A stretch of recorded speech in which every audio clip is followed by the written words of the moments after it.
Salut à tous. Alors la vidéo que je fais aujourd'hui, on est encore sur la Twingo. Il y a encore un petit peu de boulot dessus. Donc aujourd'hui, on va s'attaquer aux amortisseurs avant. Et là, dans les 100, pas loin de 160 000 km, je crois, les amortisseurs, ils sont encore d'origine. Ils sont entièrement déglingués. Les coupelles, tout ça, ça tient plus rien. Donc on va remettre l'intégralité à neuf. C'est-à-dire amortisseurs, les soufflets, les butées, les coupes, enfin la totale, quoi. On va tout remettre à neuf. Comme ça, on repartira sur une basse saine. Donc là, je vais avancer la voiture, je la lève, j'enlève les roues, et puis on va voir comment ça se présente. C'est parti.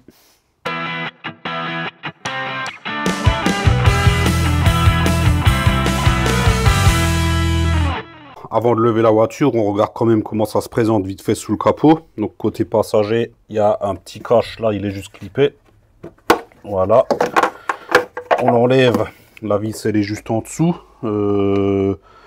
Côté conducteur, elle est dans le vase à l'intérieur du vase d'expansion. J'ai déjà mis un coup de dégrippant dessus. Je vais en remettre. Ici, pareil. Encore que ici, c'est moins nécessaire. Et avant de lever la voiture, ouais, je vais déjà défaire ces vis-là. Je vous mets en place ici. On va commencer par la facile, puisque l'autre ici, je peux vous montrer, elle est bien...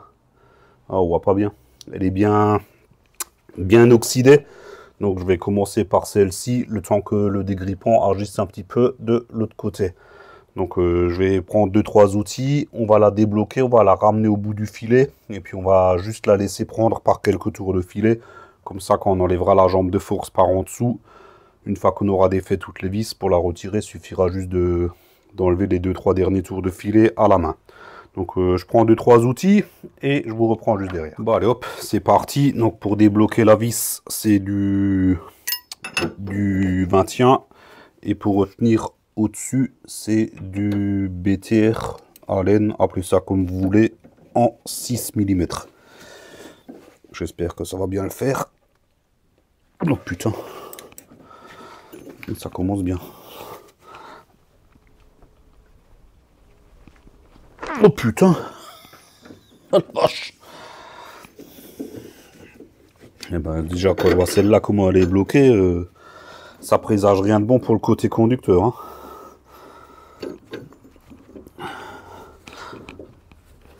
Hein. Est-ce que je pourrais éventuellement...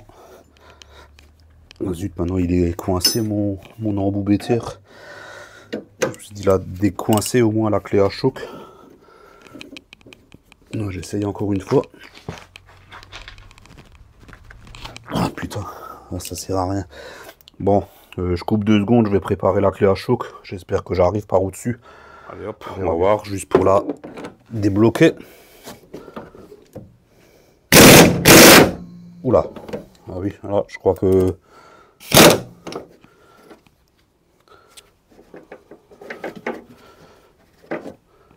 Non mais c'est tout l'ensemble qui vient avec là ou quoi? Elle s'est bien débloquée.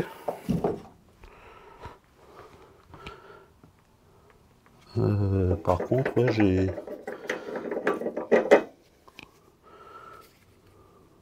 L'écrou ne se défait pas, ça me paraît bizarre.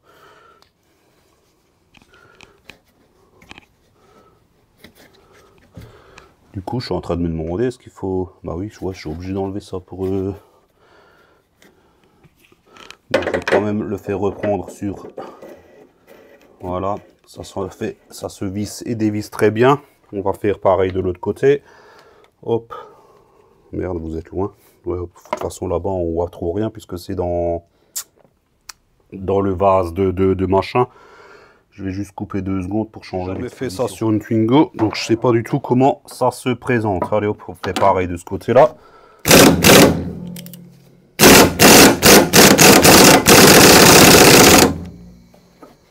Ça vient.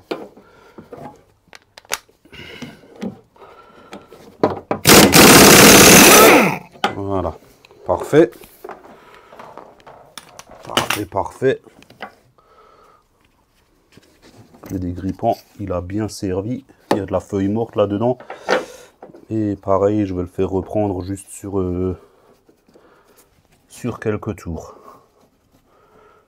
Voilà. Là, du coup, on a défait les 2 coupelles. Donc, je lève la voiture, j'enlève les roues. Et on se retrouve. Voilà comment ça se présente une fois que la roue est enlevée. Donc c'est une Twingo, tout est très facile d'accès. Donc on a les deux boulons ici pour enlever la jambe de force du moyeu. Ensuite on a là devant, derrière, l'écrou de, enfin la barre stab. Et puis on a une petite patte ici pour qui maintient le câble du capteur ABS. Donc j'ai aspergé tout ça de dégrippant. Je vais vous foutre sur un trépied, je prends les outils, je fous du dégrippant de l'autre côté et je vous reprends juste derrière. C'est parti, j'attaque par la biellette de barre stab, c'est du 17, juste un coup de clé de choc pour la débloquer. Ah bah, pour la débloquer, allez, c'est venu d'un coup. C'est pas plus mal, c'est très bien quand ça se passe comme ça. Là, je peux la retirer. Je remets ça dessus pour pas le perdre. Parfait. Ensuite, on va continuer juste ici. Hop, je vous descends un petit peu. Il faut enlever cette patte là, puisque cette patte, elle passe, est-ce qu'on voit? Voilà, là on voit, elle passe devant les vis qui maintiennent la jambe de force au moyeu. Là, on est sur du Torx 30. Donc ça se retire très bien. Je pense que c'est le dégrippant qui a fait son effet. Je remets pas la vis, je la mets de côté. Parce que ça sert à rien de la mettre sur la vieille jambe de force. Et ben tiens, avec la petite patte là, je peux me permettre d'accrocher le câble en dessous de la biellette de barre stab. Est-ce qu'on voit? Voilà, je l'ai mis juste ici. C'est pas mal, ça la maintient bien comme il faut. Je vous recule un petit peu. On va retirer les deux vis de la jambe de force. Ça, c'est du 18. J'ai tout préparé. Donc, la clé à choc pour défaire, la clé plate pour retenir. Parfait. Et tout ça, ça se retire très bien. Ça se fait vraiment super bien.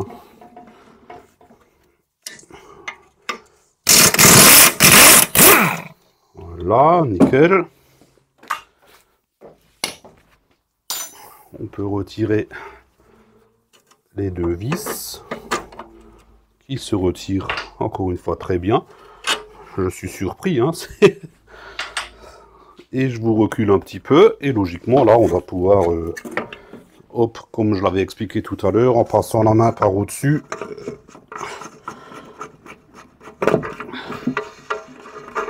voilà, et on peut sortir notre jambe de force. Hop.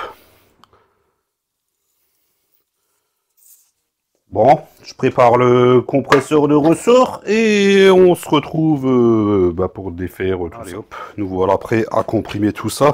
Donc je vous montre quand même un petit peu que il y a un petit jeu, hein. Et pas méchant, mais il y a un petit jeu. Allez hop, on va mettre tout ça en place. Le ressort est très court. J'espère que j'arriverai à le comprimer en prenant comme ça, sinon il faudra que je prenne sous la coupelle.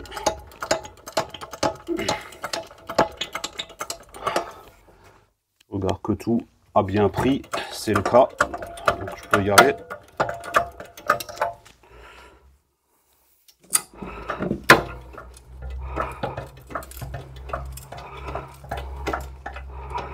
Merde. Ah, fait chier, ouais, c'est bien ce que je pensais. C'est trop court, je peux pas tout prendre d'un coup. Encore que la vis là, elle est assez longue. J'ai tout ça de filet, donc je pourrais peut-être déjà défaire, commencer à la défaire un peu. Mais non, je pense pas, il y a trop de spire qui prend encore. Bon, c'est pas la bonne solution. Donc du coup, je suis obligé de tout prendre. Voilà. Et là, on en revient à ce que je disais dans plusieurs vidéos déjà, qu'il faut que je me fabrique un truc pour prendre sous la coupelle, et je l'ai toujours pas fait.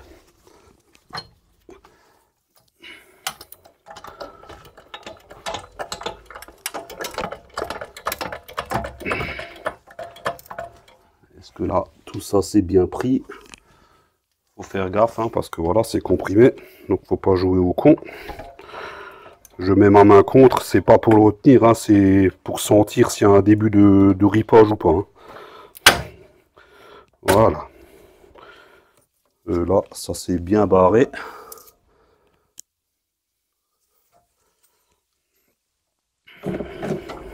Mais pas comme je le souhaite. Ah oui, là, ça devient du n'importe quoi. Ah, merde. Bon, je crois que j'ai pas d'autre choix que de comprimer le tout ensemble, enlever la vis et redécomprimer le tout. Bon. Parce que là, j'ai carrément le ressort qui est ressorti. Est-ce qu'on le voit? Je vais vous approcher. Là, ça devient limite un petit peu rock'n'roll. Donc, je vais me munir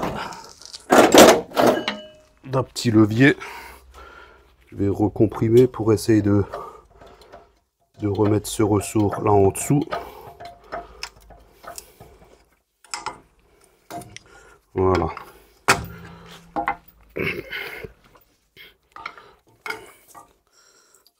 Faut que je fasse levier où?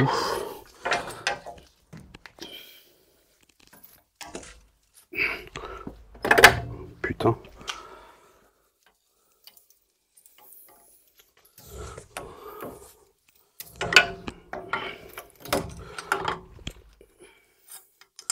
Allez, rentre là-dedans, toi. On va pas me faire chier.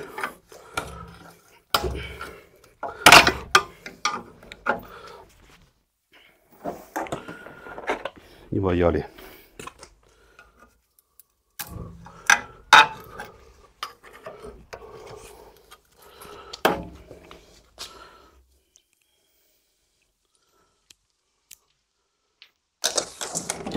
Ça devient du n'importe quoi, là, hein.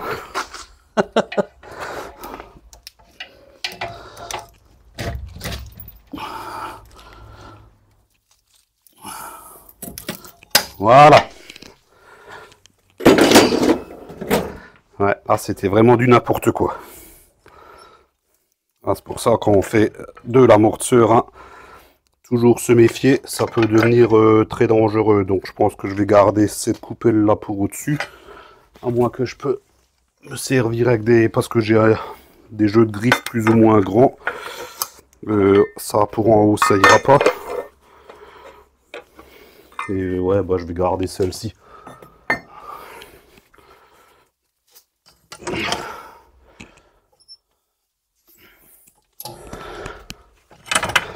Bon, qu'est-ce qu'on arrive à faire?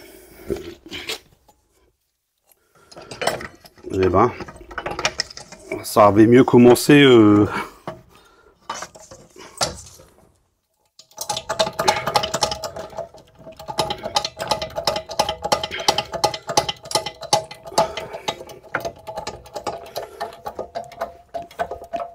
Donc là, l'idée, c'est même pas de comprimer, c'est vraiment juste de le retenir. On va défaire la vis et ensuite on va relâcher le tout. La vis au-dessus, est-ce qu'on voit? Oui, c'est du 17.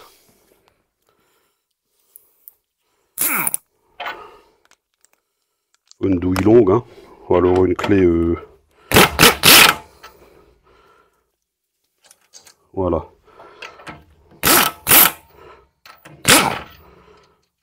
Vraiment un tout petit écrou de rien du tout qui retient ça. Hein.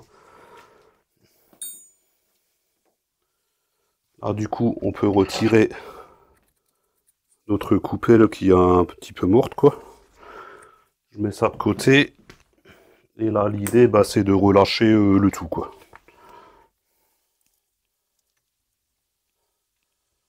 Voilà.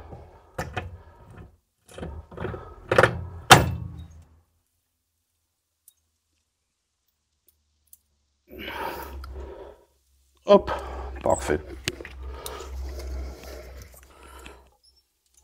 Bon, comme quoi, hein, on arrive toujours à se démerder avec ce qu'on a. Donc voilà, comment ça se présente. Donc je mets tout ça de côté. Je coupe 2 secondes. On va préparer le le matériel neuf et je vous reprends. Bon, nous voilà avec le vieux matos et le nouveau. Donc on va récupérer tout ce qu'on a besoin. C'est-à-dire déjà le ressort. Hop. Il n'est pas de toute première fraîcheur, mais bon, il est bien encore. Ensuite, ça c'est neuf.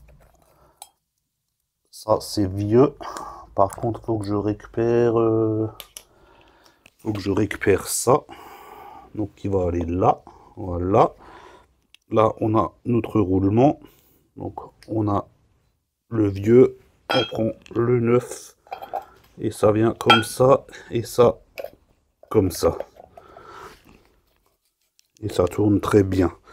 Ensuite, l'amortisseur. Ouais, donc là, j'ai bien l'écrou seul. Donc l'écrou, il doit bien se séparer. Hop.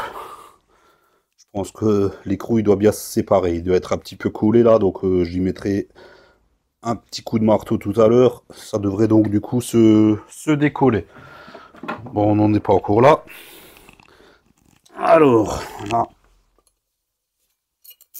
je retire la protection. Hop.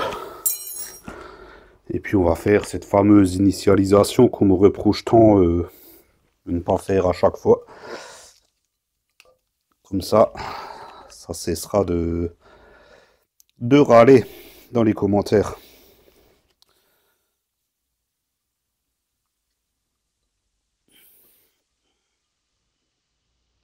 Voilà.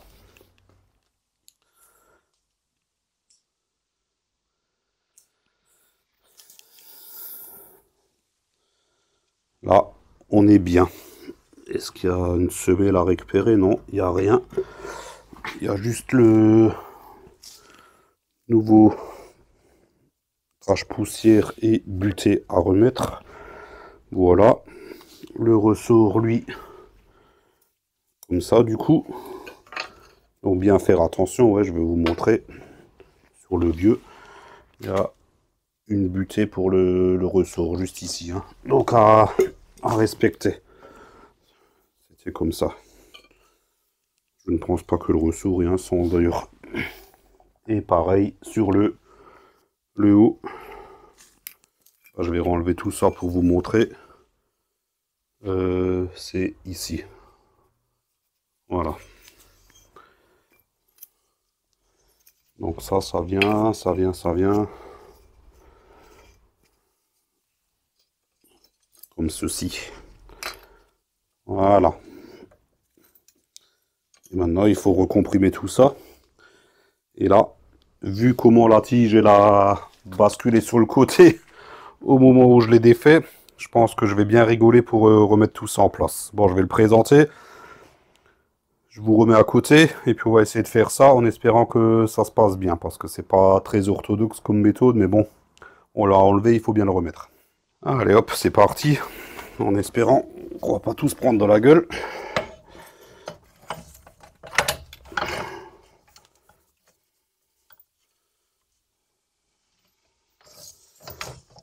Je voudrais bien le présenter de manière à ce que la tige monte plus ou moins droit. C'est pas évident. C'est pas évident du tout. Merde. Bon, on va déjà une fois essayer de mettre une légère tension. On va bien voir comment ça se présente.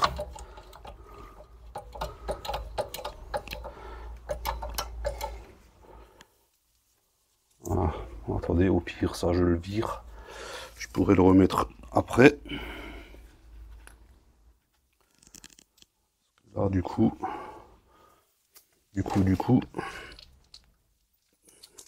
Bon, je peux la pousser à la main. Alors, je monte quand même doucement parce que ça craint un petit peu.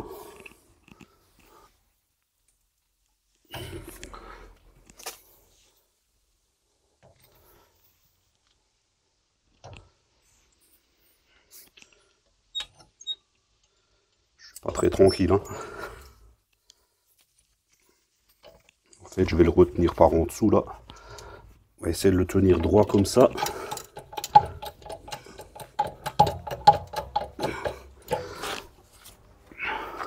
Voilà.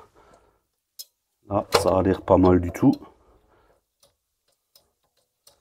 Il est vraiment temps que je reprenne cet appareil pour mettre...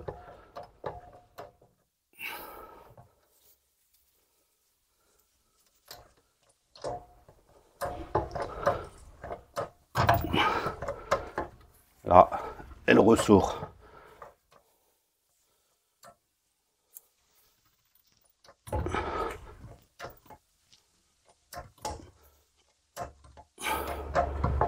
Faut vraiment y aller doucement et surveiller le moindre ripage. Bon, ma tige, elle est suffisamment dehors là. Je vais tout de suite sécuriser tout ça. Donc on met ça, et bah ça ne suffit pas. Voilà, là ça suffit. Et tout de suite, je remets ma petite vis là. Voilà. Et là, on est tranquille. Donc maintenant je peux finir de comprimer.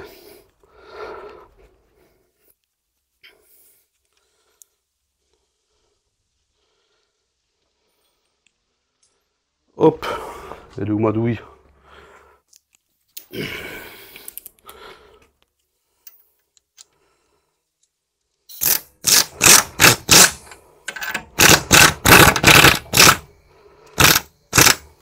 Voilà. Là, en fait, là, c'est la vis qui a fini de comprimer puisque du coup tout s'est relâché. C'était rock'n'roll, mais bon, ça l'a fait. Voilà. Et là, du coup, notre jambe de force est prête à être remontée. Vérifie quand même que le ressort est bien en place. Aussi bien en haut qu'en bas, c'est le cas. Donc là, ben, je prépare tout sur la voiture. Je vais aussi voir pour défaire l'écrou de là-dedans. Si je lui tape bêtement sur le...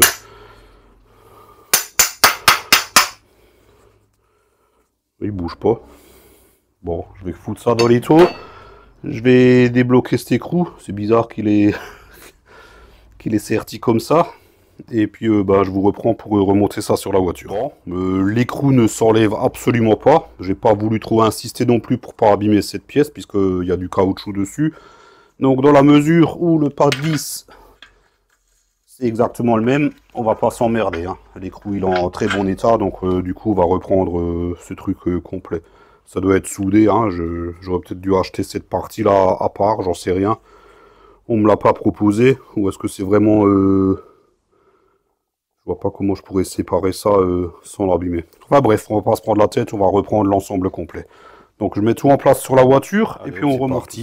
Au passage, je montre quand même vite fait, hein, notre jeu il a disparu. En même temps, c'était logique. Donc on présente ça là-haut. Je reprends, hop, mon petit écrou là. On va lui faire quelques tours de vis là-haut.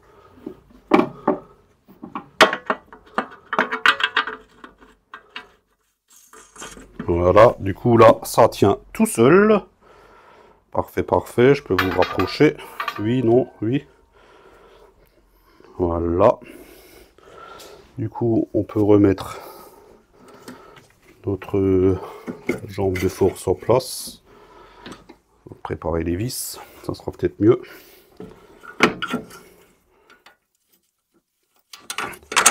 Et de une.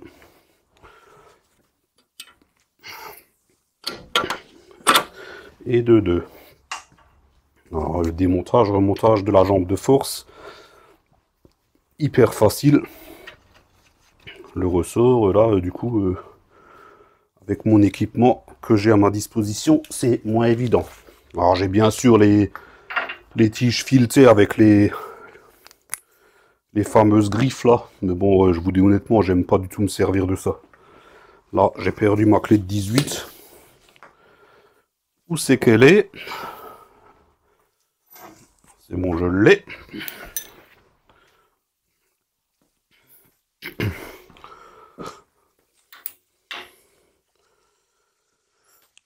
Allez hop, c'est parti. Resserrage.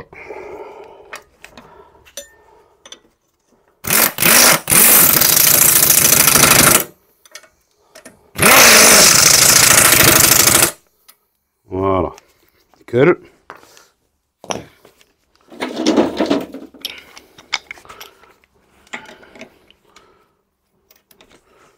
Possible qu'il y ait un couple, hein. Moi je serre fort en général.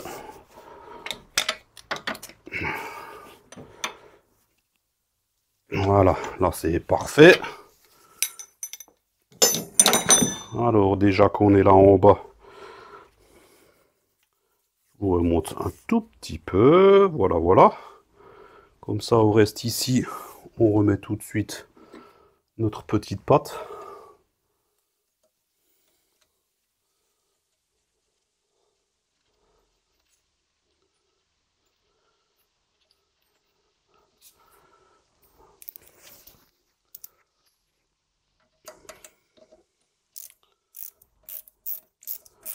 La vis va un petit peu dure, je pense qu'il y a de la... Ils ont dû tarauder le trou et peindre l'amortisseur après. Bon, elle a très bien pris. Et la biellette de bar stable pour finir.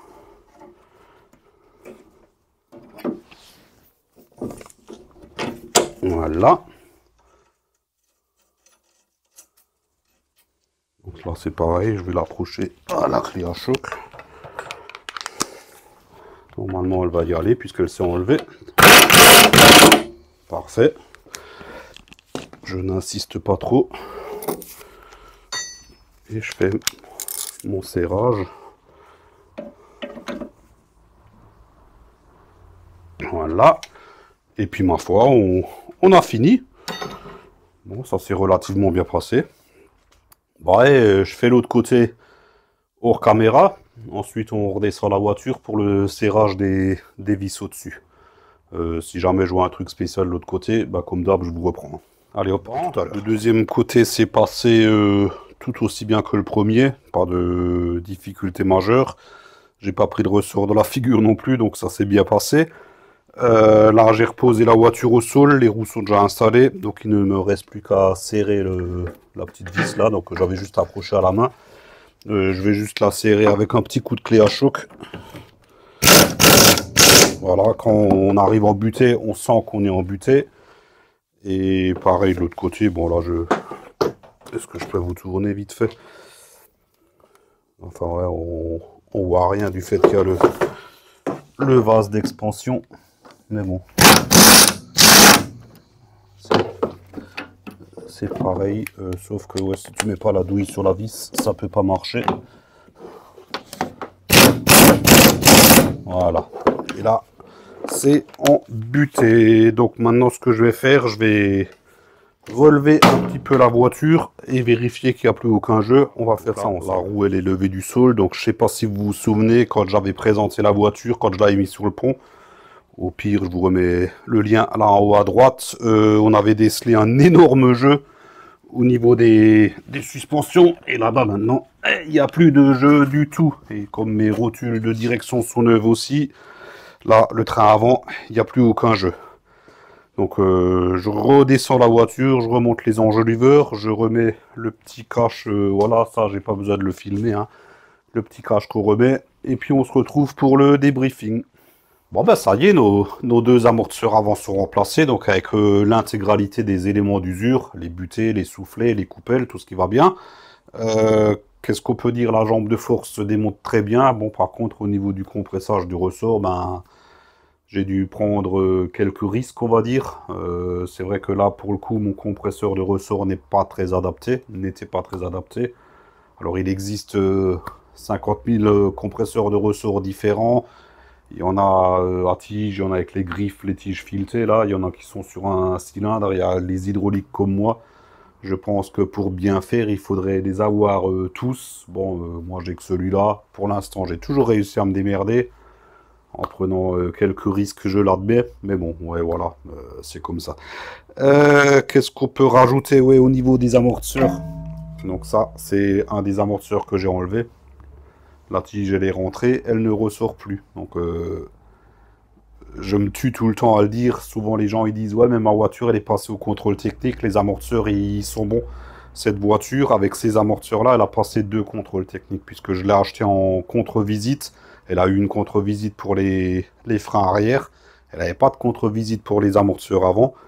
J'ai trop tardé à refaire les freins arrière, donc j'avais dû refaire un contrôle complet que j'ai fait dans mon centre à moi, après avoir remplacé les freins arrière. Donc la voiture, elle était passée, j'ai un contrôle technique favorable et elle est passée avec ces amortisseurs-là. Donc la durée de vie des amortisseurs, en général, c'est 100 000 km. Là, l'amortisseur, il est rincé. Hein. Ça, c'est une pompe à vélo. Donc au niveau du CT, ça passe parce qu'il n'y a pas de fuite, il n'y a pas de déformation, il n'y a rien. Au CT, ils ne savent pas contrôler l'efficacité des amortisseurs. Je me tue souvent à le dire, ils savent faire la différence entre le gauche et le droite, mais ils ne savent pas contrôler l'efficacité. Donc si vous en avez un qui est rincé à fond et l'autre qui est bien, oui, ça, ils vont le voir. Mais les amortisseurs, ça marche par paire. Donc les deux, ils se fusillent pareil, ils s'usent pareil.